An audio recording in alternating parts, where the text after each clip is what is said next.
Hey everybody, it's Eric with Spartan Autoworx and Matt from LSX Precision. We're installing a supercharger today on a 2004 Chevy Silverado 2500. We're going to give you some of the basics to answer some of the questions we've been getting and show you how easy it is. Kind of going to go over just a couple things as we've already started the process of tearing down for the install.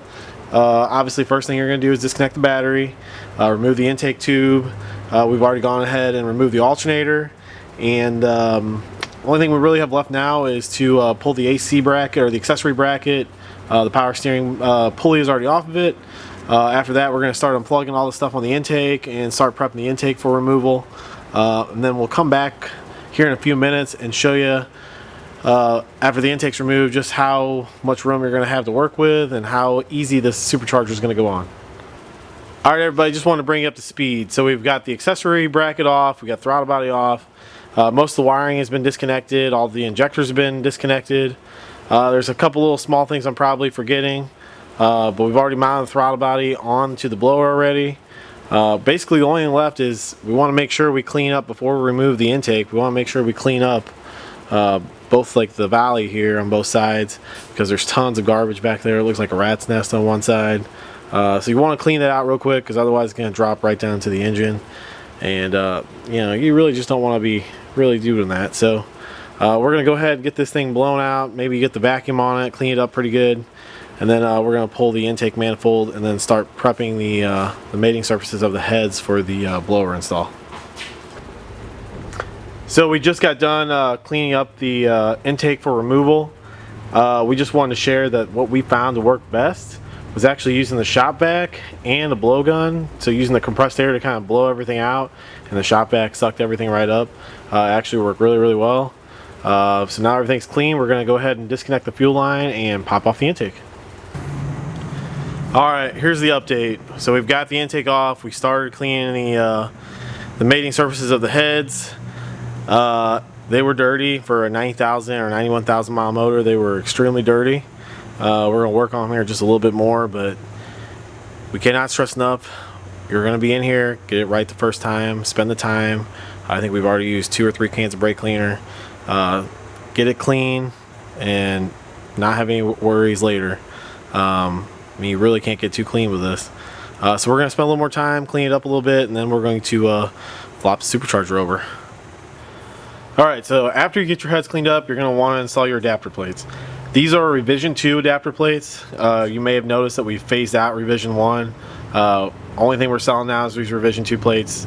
A couple changes. The incorporated O-ring gaskets saves you a couple bucks from having to buy a different gasket, mating gasket. Now that the O-ring's already part of it, it has a little better sealing. We've also gone through and changed the port geometry. Probably some of the best. There's a few people out there that make these plates. We feel we have the best port geometry out there. One of the other things that we had some issues arise from people is the people that have displacement on demand. They were having a couple issues with the plates fitting, so we've come in and we've added a chamfer to the bottom of the plate, so you should have 0 issues with any displacement on demand vehicles getting the adapter plates to fit. Other than that, we've just cleaned the plates up. Like I said, the biggest thing that people probably notice is that they have the incorporated O-ring gaskets. Both the Revision 1 plates and Revision 2 plates work regardless. These are just a better plate, so we've designed, so we've phased out the first revision.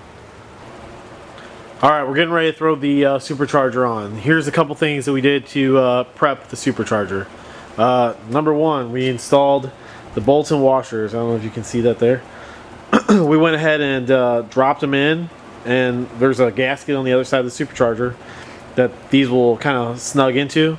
You're going to want to do this now, because if you try to do it inside the engine, you're probably going to drop it down the port, and you're going to really be fighting with it. So this is the best time to do it. Also, depending on your application, this is a 04 with a single line return for the fuel. So you will need a 1-foot extension. I believe both. If you're going to do this in a Silverado or Sierra, you're going to need a 1-foot extension regardless if you have a 2-line or single line. If you do have a dual line, you are going to need the adapter of the Corvette fuel filter, which we have right here, just for demonstration purposes, obviously, because we're not going to use it on our application. We picked this up for I think like 35 bucks. They're super cheap. One of the other things is obviously we've already mounted the rail and the injectors. Obviously we're using the injectors from a CTSV. Obviously the rails from a CTSV, or you can get it from a Camaro, doesn't matter. One of the other things we've had a lot of questions on is, oh, I didn't know there was supposed to be a gasket here. Yes, there's a gasket. I believe it was like 35 bucks, something like that. So you will need a gasket that the lid goes over. Other than that, for our application, we had to get adapters for the injector plugs. Obviously, the Chevy truck, if it's got a flex fuel, if it's a flex fuel engine, which is a 6.0, so they don't make any flex fuel 6.0s as far as I know, you will have this style plug. If you have flex fuel, it'll be the square port plug, which comes on a lot of different Chevy applications, but if you have flex fuel, you will have the correct plug. If you don't have flex fuel, you'll have to get these adapters. We got these off eBay. I think they were like $20 from a place in Pennsylvania. Don't know the name off the top of my head, but they were on eBay for like 20 bucks. One of the other things that you'll need is the vacuum block-off plates. We have them a couple different colors. Some people have asked for some off-the-wall colors. We've got a couple different standards. That's all we're going to do, at least at this point. If there's more interest, we might change. Might change it up, add a couple colors. The throttle body is where the tricky part comes in. Depending on your application, you will need a throttle body spacer if you use our front runner kit. This throttle body, which is off this 04 Silverado, is this long. The mechanical part of the throttle body is very large, and it's tight on clearance. So we use this spacer, I think, the largest spacer that we're making on this application to space it away. Also, you're going to need a 3-bolt to 4-bolt. Well, it is a 3-bolt to 4-bolt spacer, obviously, because it's not the same for the Supercharger side. But we do have the spacers for a couple different I think 3 different applications. If you run into something, drop us an email, and we can probably come up with a fix for your application. Other than that, pretty much everything here is ready to go on. We're going to set it on and start bolting her down, and we're in the home stretch. Alright, so blower's in place. We got the fuel line hooked up. We got the bolts torqued down to about roughly 10-15 foot-pounds. You don't want to over crank them. Obviously, it's a fine thread going into aluminum, so you definitely want to just pretty much go easy on the cranking them down. Other than that, we're getting ready to clean up the wiring. There's a couple different ways you can go. I just want to get this thing running tonight so I can get it out of the shop, so it's going to be kind of crude for now. But we are going to plug in the wiring and kind of route it, and then we're going to, after we get the lid on, we're going to put the front runner kit on.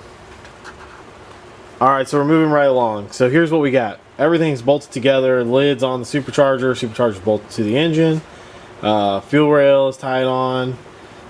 We've got the injectors on the one bank done. Here's a couple things that we're kind of tinkering with right now. Map sensor. Obviously, you're running a different map sensor, so you gotta get the pigtail. We have got a lot of parts laying around, some wiring harnesses laid around. We actually found an adapter to plug into the factory harness, so we're not going to have to cut the harness there for the original map sensor. So we're going to kind of marry the two harnesses together. Right now we're working on trying to find something for the throttle body plug. I don't think we're going to be able to match that one up with stuff that we have here, so we'll probably have to expend that one probably about 12 inches for this application. Other than that, the next thing to go on is going to be the front runner, and we're working on toying around with the evap. We might be hooking the evap back up on this. Not sure yet, kind of playing around. We'll see here in the next little bit. Alright, here's the front runner that we designed and are now selling. Pretty simple installation. Once you get it, there's some nuts on the back holding the bolts in.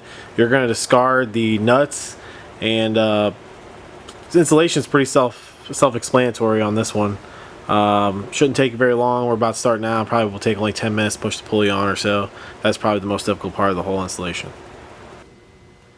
Alright, bringing everybody up to speed.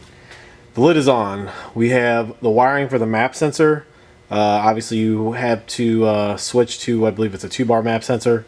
We went a little further than most people probably will. We actually had some harnesses laying around. We found an adapter so we could kind of just plug into the factory harness so we wouldn't have to cut any wires. So we made a little jumper there. Not necessary, but we had it laying around and figured why cut something if we don't have to. So that's been completed. We also went to rewire the throttle body. You have to put about a foot extension. I think I used 13 inches of wire. We also color coded our wire to the factory colors because we had obviously some wire laying around that actually matched. So everything is heat shrinked and soldered. No butt connectors, but you know, it's your preference. We also went above and beyond, probably something we probably wasted some time on. The evap solenoid. Most time you have block off plates there. For some reason we decided that, oh, we should try this, and we've spent probably a little too much time trying to make that thing happen. But we did put the evap solenoid on it. It doesn't really look the best in my opinion. Probably gonna have to reinvent that there, or just go back to the block off plates like we had.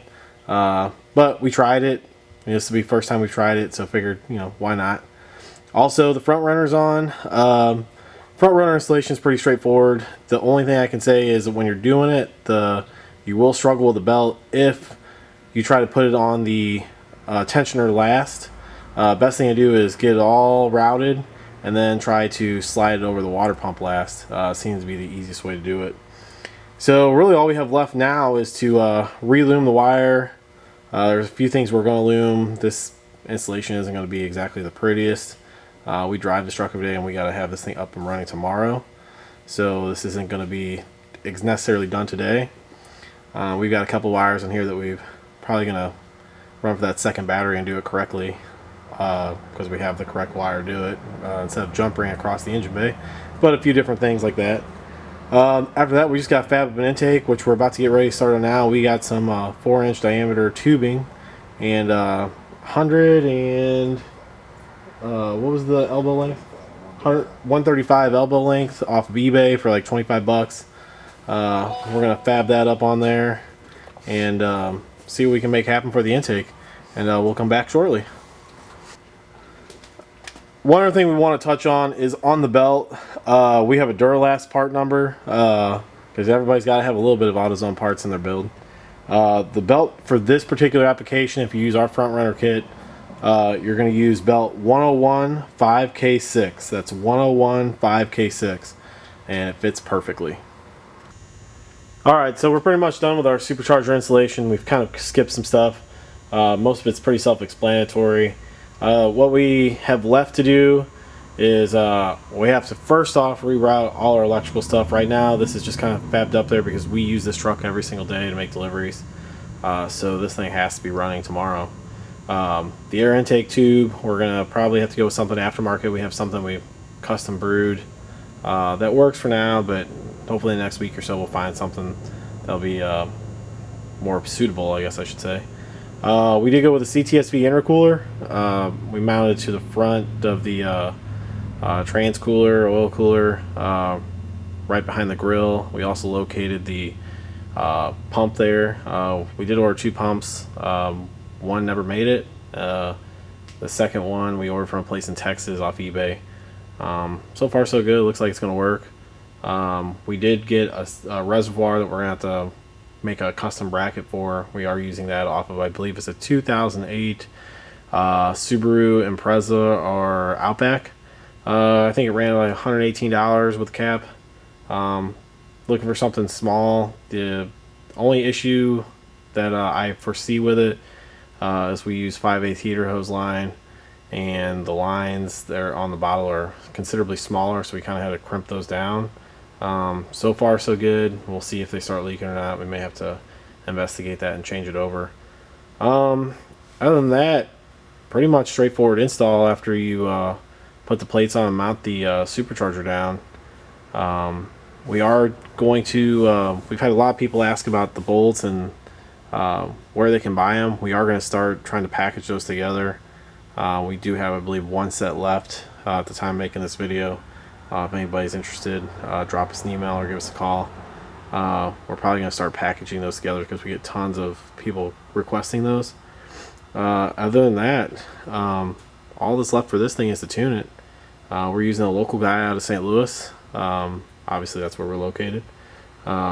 he's coming tomorrow morning at 9 o'clock, so hopefully around 11 tomorrow this thing will be tearing up the pavement. If you guys have any questions, feel free to drop us an email. We do get lots of questions on, will this work, will that work, well, have you done this, have you done that. Hopefully this video will kind of give you a brief overview of how to install it. I mean, it obviously doesn't cover everything, but just to show the basics of what's required. I'm not sure if we mentioned earlier, if you're using a non-flex fuel vehicle, especially for the 5.3, 60, 4.8 variety of engines, you will have to get injector plug adapters, because obviously they are not the same. If you do have a flex fuel vehicle, the injector plugs plug right into the CTSV or Camaro fuel injectors. We did upgrade the fuel pump in this truck. We used one from, I believe it's Quantum Racing. If you have a flex fuel vehicle or flex fuel pump, you should be fine. I wasn't going to take any chances, so we did go ahead and upgrade the fuel pump. Other than that, there's pretty much just a few things we're going to clean up. Obviously we just need to get it running, so next weekend will hopefully look tons better. I think we are going to possibly redo the cooling or the intercooler, because I'm not really happy with the way the lines go. But other than that, tomorrow she'll be running, so stay tuned for some video. We also get a lot of questions. Will this fit my truck? Will this fit this car? How do I put it on this car? How do I put it on this truck? I've got this. Unfortunately, we can't answer everybody's questions on what it takes to adapt it over. This is a pretty straightforward idea that'll work on most 99 through probably 14, 15 GMC trucks, most likely SUVs also. I can tell you this would work on the 99 through 06, 07 classic trucks and 2000 to 2006 full-size GM SUVs with our front row bracket, the adapter plate. You will need electric fans if you're running a GMC truck or Chevy truck, or SUV for that matter, that is pre-05 without electric fans. Electric fans are easy to install, especially if you're going to do it all at one time. You just got to add 2 pins to the PCM if it's an 03 up truck or 03 up SUV. On your tuner, or if you tune it yourself, you can kick those on in the PCM. You also need to adjust your AC pressures. Had a couple people say some stuff about, oh, well, I put the electric fans on and this or that was happening. Just remember, just your AC pressures if you're going to do it yourself. Any good tuner should obviously know that. Other than that, I mean, this kit with the front runner and the adapter plates for this particular application is very straightforward. Obviously there's a few things you're gonna have to fabricate with the air intake, intercooler. Like I said, we use the CTSV intercooler. If I was gonna recommend somebody to install it, I would say use the CTSV intercooler. There's a lot of different options out there, obviously on eBay, but I think the CTSV intercooler is going to do an adequate job of cooling, especially for somebody that has a space issue.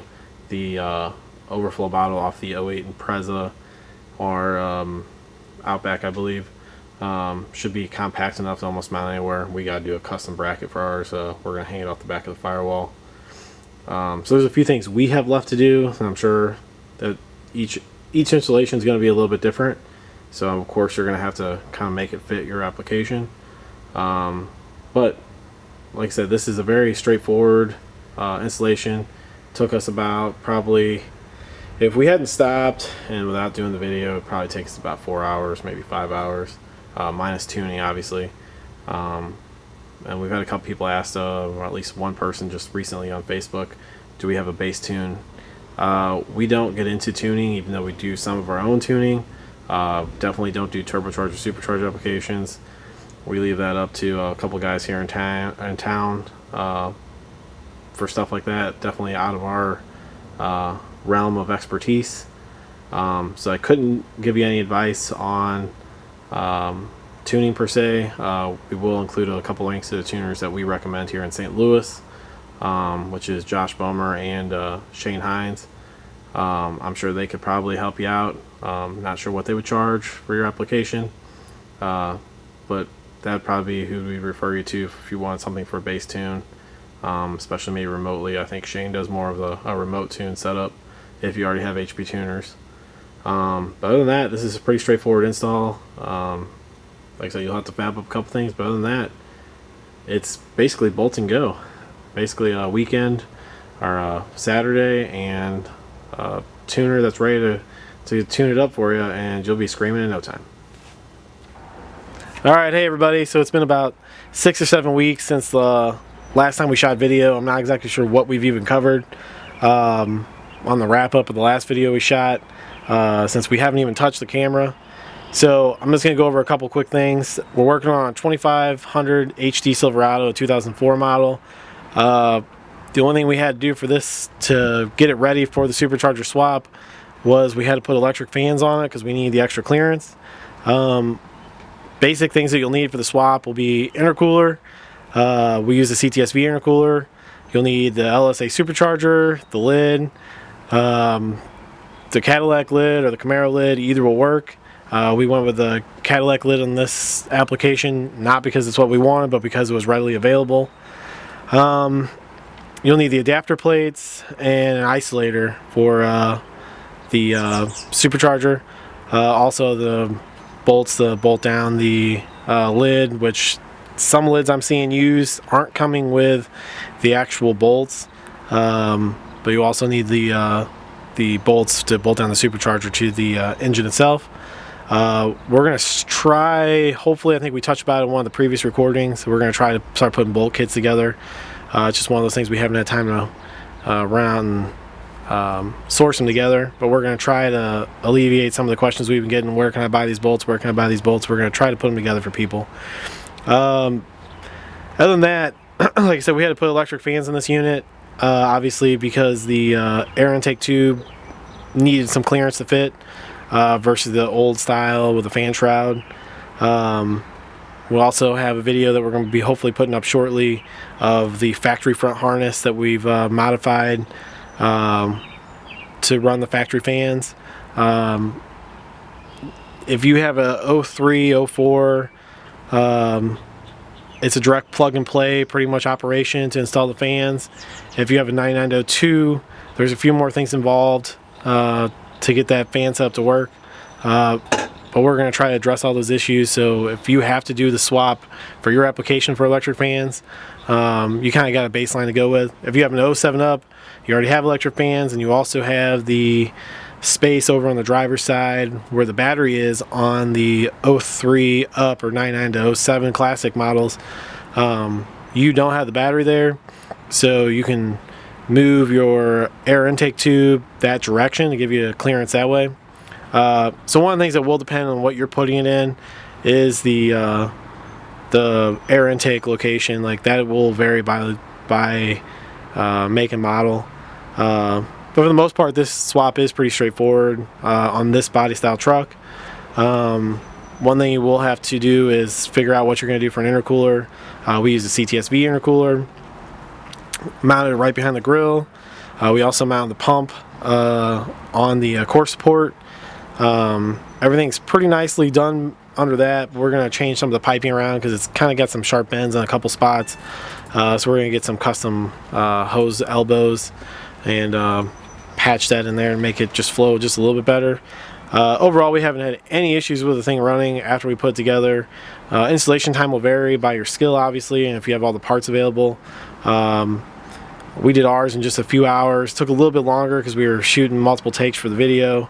But if you're a skilled mechanic and you got everything in front of you, probably only take you 2.5 to 3 hours at the most to put everything together. Tuning obviously is a whole different ball game. Locally, there's two tuners that we use, Shane Hines and Josh Bomer. We use Bomber to tune ours, and I think we had about 3 or 4 hours. We had a couple issues with the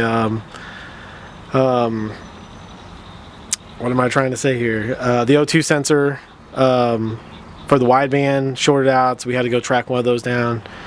And after we got that, we did a few passes, pretty much had it dialed in, Came back, let it cool off, made a few more passes, just got it dialed in perfect. Other than that, we've been using it for like the last 6-7 weeks every single day with 0 issues.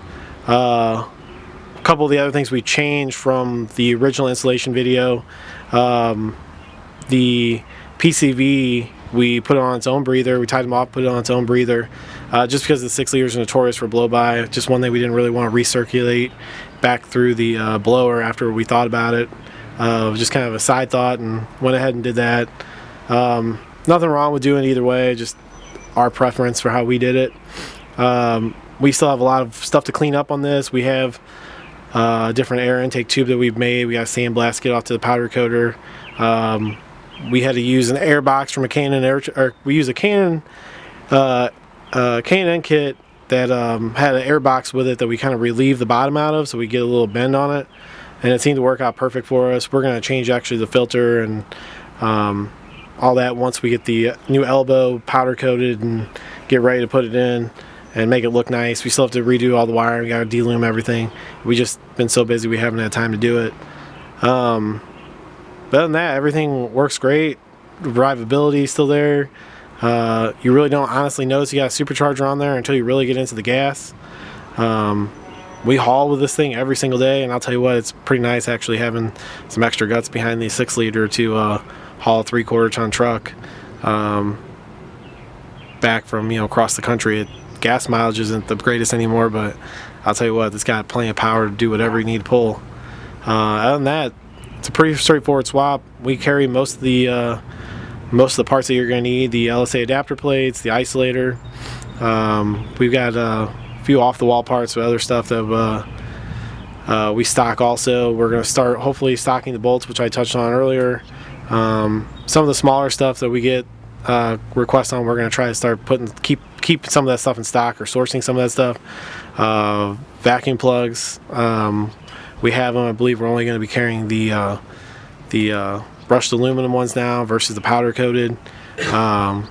But we have most of that stuff in stock, and if we don't have in stock, usually it's a day to 2 lead time, just depending on when materials can arrive. But than that, if you guys have any questions, feel free to drop us the email at SpartanAutoworx.com. You can find our link there for our email. We do our best to answer questions for the swap.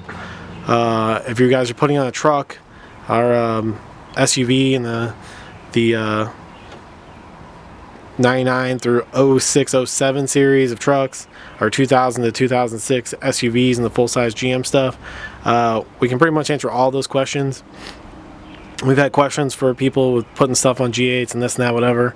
We haven't swapped those things, so we don't know the particular items that you're going to run into. We do try our best to answer the questions you have for technical questions, but anything about this swap we can pretty much answer, just because we've done a few of them, so it's something we're familiar with. Not saying we can't answer questions for other swaps, just it makes it very difficult to give good advice without having the application sitting in front of you, especially something we haven't had our hands on. But like I said, if you have any questions, feel free to drop us an email. We'll do our best to get back with you and see if we can get you going on your own LSA swap.